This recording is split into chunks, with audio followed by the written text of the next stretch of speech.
اگر آپ ہمارے چینل پر نئے ہیں تو ہمارے چینل کو ابھی سبسکرائب کر لیں اور ساتھ والے بیل کے آئیکن پر کلک کر کے نئی آنے والی ویڈیو کی نوٹیفیکیشن عن عبداللہ بن عمر قال قال رسول اللہ صلی اللہ تعالی علیہ وسلم من الكبائر شتم الرجل والديه قالوا یا رسول اللہ وهل يشتم الرجل والديه قال نعم يسب أبا الرجل فيسب أباه ويسب أمه فيسب أمه. مسلم شریف کے اندر یہ حدیث شریف موجود ہے. اچھا ایک بات مجھے یہ بتاؤ کہ کیا کوئی شخص یہ گوارا کرے گا کہ میں اپنے ماں باپ کو گالی دوں؟ کوئی گوارا کرے گا؟ میں یہ گوارا کر سکتا ہوں کہ میں اپنے ماں باپ کو گالی دوں؟ یا آپ میں سے کوئی شخص یہ گوارا کرے گا کہ میں اپنے ماں باپ کو گالی دوں؟ لیکن ہم دیتے ہیں. ابھی ہم مولانا پوچھ رہے ہیں کہ ماں باپ کو گالی دینا آپ پسند کریں گے تو آپ کہہ رہے ہیں نہیں، لیکن ہم دیتے ہیں. اگرچہ براہ راست نہیں دیتے ہیں، ایسے ابا کو سامنے ٹھہرا کے نہیں دیتے، لیکن دوسرے راستے سے دیتے ہیں. کیا ہے وہ راستہ؟ سنو. حضرت عبداللہ بن عمر رضی اللہ تعالیٰ عنہما نے کہا کہ حضور صلی اللہ علیہ وسلم نے فرمایا کہ یہ بات کبیرہ گناہوں میں سے ہے. کبیرہ گناہ سمجھنے کسے کہتے ہیں؟ بڑے گناہوں کو کبیرہ گناہ کہا جاتا ہے. حضور نے فرمایا کہ یہ بات کبیرہ گناہوں میں سے ہے کہ آدمی اپنے ماں باپ کو گالی دے، اپنے ماں باپ کو گالی دے. لوگوں نے عرض کیا یا رسول اللہ کیا کوئی اپنے ماں باپ کو بھی گالی دیتا ہے؟ کیا کوئی اپنے ماں باپ کو بھی گالی دیتا ہے؟ فرمایا ہاں. کون کہہ رہے ہیں؟ سرکار فرما رہے ہیں. صحابی نے کہا یا رسول اللہ کیا کوئی اپنے ماں باپ کو بھی گالی دیتا ہے؟ سرکار نے فرمایا ہاں دیتا ہے. اس کی صورت یہ ہوتی ہے کہ یہ دوسرے کے باپ کو گالی دیتا ہے. یہ دوسرے باپ کو گالی دیتا ہے تو وہ اس کے باپ کو گالی دیتا ہے، اور یہ دوسرے کی ماں کو گالی دیتا ہے تو وہ اس کی ماں کو گالی دیتا ہے. اس طریقے سے بندہ خود اپنے ماں باپ کو گالی دیتا ہے. ہم اب سے اپنے ماں کو ایسے گالی دے دیتے ہیں تو ویسے بھی نوجوان لوگ دے رہے ہیں، اس میں کوئی شک و شبہ کی بات ہی نہیں ہے. گالیاں دے کر کے اپنے ماں کو گالیاں دے رہے ہیں، ایسی ویسی گالیاں آئل فیل گالیاں دیتے ہیں. اللہ رحم فرمائے اس امت پر اور آج کل کے نافرمان اولادوں پر. ایسے ایسے کیسز ہمارے پاس آتے ہیں، ذرا ہمارے بچے کو سمجھاؤ. گالیاں دے کر کے بات کرتے ہیں، چھڑکیاں دے کر کے بات کرتے ہیں. ارے اللہ کے بندو تمہاری کہیں نہیں چلتی کیا تمہارے ماں باپ کے اوپر ہی چلتی ہے؟ کہیں اور جا کے چلا لو. ماں باپ کو کیوں گالی دیتے ہو؟ کیا جو انہوں نے تمہیں پیدا کیا ہے کیا اس کا صلہ یہی دے رہے ہو؟ گالیاں دے کر کے، جھڑکیاں دے کر کے. آج کل تو نوجوانوں کا یہ حال ہو گیا کہ ماں باپ کے ہاتھ کو پکڑ کر کے گھر سے نکال دیتے ہیں. دنیا و آخرت دونوں تباہ ہو جائے گی، جنت کی خوشبو بھی نہیں پاؤ گے. حضور فرماتے ہیں کہ جس شخص نے اپنے ماں باپ کی نافرمانی کی جنت تو بہت دور، جنت کی خوشبو نہیں پائے گا. اف ولا تنہرہما، ان کو اف بھی مت کہو نہ انہیں جھڑکو. کون کہہ رہا ہے؟ اللہ قرآن میں کہہ رہا ہے.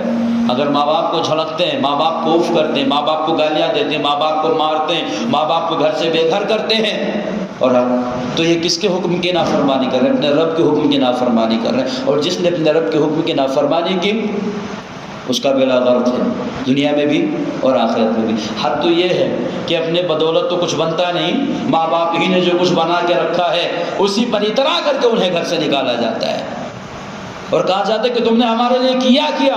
آج کل نوجوانوں کو یہ جملہ بہت زیادہ مشہور ہے کہ تم نے ہمارے لیے کیا. میاں کچھ کیا ہو یا نہ کیا ہو، تمہیں پیدا تو ضرور کیا ہے نا. کچھ کیا ہو، تمہارے لیے گھر بنایا ہو نہ بنایا ہو، بنگلہ بنایا ہو نہ بنایا ہو، تمہارے لیے کاروبار سیٹ کیا ہو نہ کیا ہو، تمہارے لیے بینک بیلنس رکھا ہو نہ رکھا ہو، لیکن تمہیں پیدا تو کیا ہے، تمہاری پرورش تو کی ہے، تمہیں پال پوچھ کے بڑا تو کیا ہے. یہ الگ بات ہے کہ اللہ نے تقدیر میں نہیں لکھا تو انہوں نے انتظام نہ کر پایا. لیکن ہر ماں باپ کی یہ خواہش ہوتی ہے، اور دنیا میں صرف واحد ایک ایسی ماں باپ ایک ایسی ذات ہے جو ہمیشہ یہ سوچتے ہیں کہ میرا شہزادہ مجھ سے بھی آگے جا کر کے کام کرے. کوئی اسٹوڈنٹس کا کوئی سر یہ خواہش نہیں رکھتا ہے کہ میرا طالب علم مجھ سے بڑا سر بن جائے. کوئی حاکم یہ خواہش نہیں رکھتا ہے کہ میری پارٹی کا کوئی شخص مجھ سے بڑا حاکم بن جائے. کوئی پیر یہ خواہش نہیں رکھتا ہے اور نہ یہ ہونے دیتا ہے کہ میرا مرید مجھ سے بڑا پیر بن جائے سوائے ماں باپ کے۔ یہی وہ ذات ہے جو یہی ہمیشہ سوچتے ہیں کہ ہماری اولادیں ایسی بنے کہ ان کی اولادیں جس طریقے سے یہ ہمارے ساتھ کر رہے ہیں اس سے زیادہ فرما برداری کریں۔ ہمیشہ ماں باپ کی یہی سوچ ہوتی ہے کہ جتنا میرا کاروبار ہے نا اس سے ڈبل میرے بچے کا کاروبار ہو۔ کوئی ماموں نہیں سوچے گا، کوئی چاچا نہیں سوچے گا، کوئی خالہ نہیں سوچے گا، کوئی دوست نہیں سوچے گا کہ مجھ سے بڑا اس کا کاروبار ہو، لیکن ماں باپ ہمیشہ یہی سوچ رکھتے ہیں کہ مجھ سے بڑا میرے بیٹے کا کاروبار ہو۔ حضرت عبداللہ بن عمر رضی اللہ تعالیٰ عنہ نے کہا کہ حضور نے فرمایا کہ یہ بات بڑی گناہوں میں سے ہے کہ آدمی اپنے ماں باپ کو گالی دے۔ لوگوں نے عرض کیا یا رسول اللہ کیا کوئی اپنے ماں باپ کو بھی گالی دیتا ہے؟ فرمایا ہاں، اس کی صورت یہ ہوتی ہے کہ یہ دوسرے کے باپ کو گالی دیتا ہے تو وہ جواب میں اس کے باپ کو گالی دیتا ہے، یہ دوسرے کے ماں کو گالی دیتا ہے تو جواب میں یہ اس کے ماں کو گالی دیتا ہے، اس طریقے سے اپنے ماں کو گالی دے لیتا ہے۔ یہاں سے ہمیں اور آپ کو کیا سبق لینا چاہیے؟ کسی کے ماں باپ کو بھی گالی نہ دیں، اس لیے کہ اگر ہم اپنے ماں باپ کو کوئی گالی دے برداشت نہیں کر سکتے تو پھر وہ بھی کسی کی اولاد ہے، کسی کا بیٹا ہے، وہ بھی اپنے ماں باپ کے بارے میں گالی برداشت نہیں کرے گا۔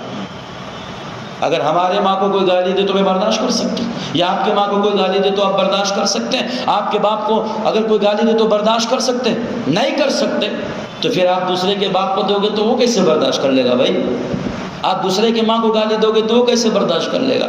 تو یہاں ہمیں اور آپ کو کیا کرنا ہے؟ اس برائی کو ختم کرنا ہے، اور اس کے لیے ہمیں کرنا کیا ہوگا؟ نہ تو ہم کسی کے باپ کو گالی دیں، نہ ہم اپنے باپ کو گالی سنائیں، نہ ہم کسی کی ماں کو گالی دیں، نہ وہ جواب میں ہمارے ماں کو گالی دیں۔ اس طریقے سے کیا ہوگا؟ ہم اپنے ماں کو گالی نہیں دیں گے، ہم اپنے باپ کو گالی نہیں دیں گے، اور نہ ہمارے ماں باپ کو بھی کوئی گالی دینے کی جرأت کر سکے گا۔ اللہ تعالیٰ سے دعا ہے اللہ تعالیٰ ہم سب کو پہلے سے زیادہ عمل کرنے کی توفیق عطا فرمائے، اور جو کچھ چند ضروری باتیں ہوئی ہیں اس پر عمل پیرا رہنے کی توفیق عطا فرمائے۔ اگر ہماری یہ ویڈیو آپ کے لیے فائدہ مند رہی ہے تو ہمیں سپورٹ کرنے کے لیے ہمارے چینل کو ابھی سے سبسکرائب کر لیں اور بیل کے آئیکن پر لازمی سے کلک کر لیں۔